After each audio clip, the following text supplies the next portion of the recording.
Bonjour à tous, bienvenue dans votre programme d'études, dimensionnement et installation des systèmes photovoltaïques. Aujourd'hui en leçon 5, nous parlons de faire le choix de l'onduleur. Présenté par Samuel Tep de GSAP. Ne manquez pas de vous abonner, de liker, de partager pour permettre à d'autres personnes de bénéficier du contenu de ces modules de formation. Rôle de l'onduleur ou d'un convertisseur de tension.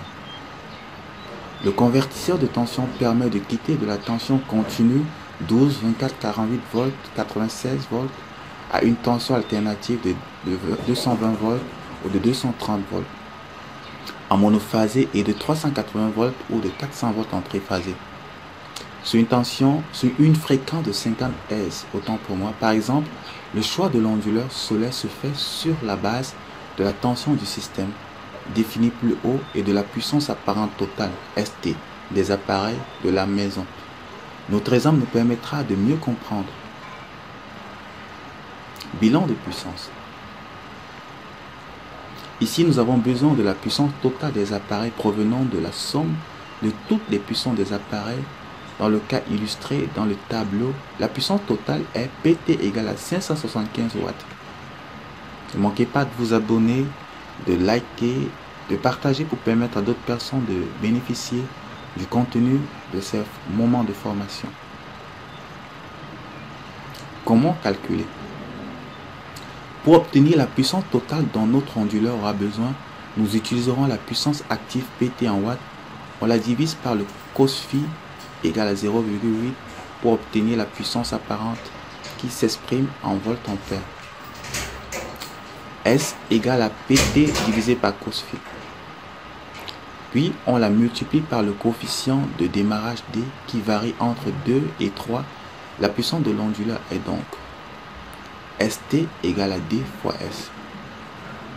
Notre exemple, PT égale à 575 watts, cos phi égale à 0,8, D égale à 2, S égale à 575 divisé par 0,8, ce qui nous donne 718,75 volts ampères. Maintenant, ST est égal à 2 fois 718,75 qui donne 1437,5 volts ampères. Déjà, il faut noter que le coefficient de démarrage n'est pas toujours utilisé. Il est utilisé uniquement lorsque, dans le bilan de puissance, nous avons utilisé des appareils qui demandent une certaine puissance au démarrage, tels que le frigo, le climatiseur, en fait, les appareils contenant un moteur qui demande une certaine puissance au démarrage. Symbole, désignation, unité, valeur. Dans ce tableau, vous avez le symbole, la désignation et la valeur des différentes grandeurs que nous avons utilisées. Choix de l'onduleur. La puissance apparente est égale à 1437,5 volts ampères. La tension du système est égale à 48 volts. En prenant un onduleur de puissance apparente directement supérieur à ce qu'on a calculé. Dans mon catalogue, l'onduleur directement supérieur est de 3,5 kW, 48 volts inverteur. Exercice pratique. À partir de l'exercice donné à la première leçon, calculer la puissance apparente, faire le choix de l'onduleur.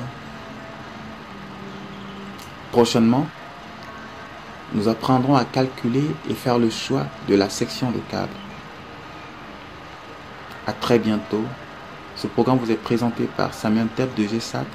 Ne manquez pas de vous abonner, de liker et de partager pour permettre à d'autres personnes de bénéficier du contenu de ces modules de formation. À très bientôt encore pour la suite.